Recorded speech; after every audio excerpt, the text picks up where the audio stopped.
Заявки на распределение в детские сады Якутска считываются автоматически. За несколько лет использования систему значительно улучшили. Теперь работать в ней намного быстрее и удобнее, отмечают сотрудники управления образования.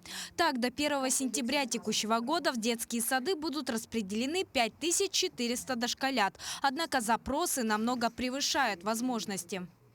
Мы все знаем, что в городе Якутске стабильно растет число рождаемых детей, и в том числе миграция населения молодых семей с детьми в город Якутск. У нас в городе Якутске на портале образовательных услуг стоит в очереди более 12 тысяч детей, из них от 0 до 3 где-то 6 тысяч детей.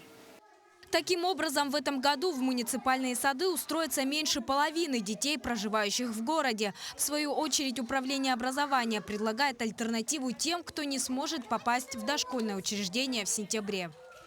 Можем предоставлять доступное дошкольное образование не только в муниципальных дошкольных учреждениях, но и с помощью вариативных форм дошкольного образования.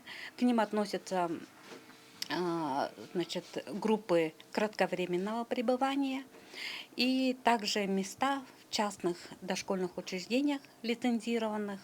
При этом пребывание в таких учреждениях оплачивается в большей степени за счет государственной субсидии. Всего на сегодняшний день на территории Якутска работает 63 муниципальных дошкольных учреждения и 44 индивидуальных предпринимателя с лицензией. Между тем, заявление на поступление в детский сад подается единожды, а за очередностью можно наблюдать онлайн на портале образовательных услуг. Это значит, что остается только заранее подумать о распределении ребенка в дошкольное учреждение. Сарглана Неустроева, Григорий Хлопков, Якутск.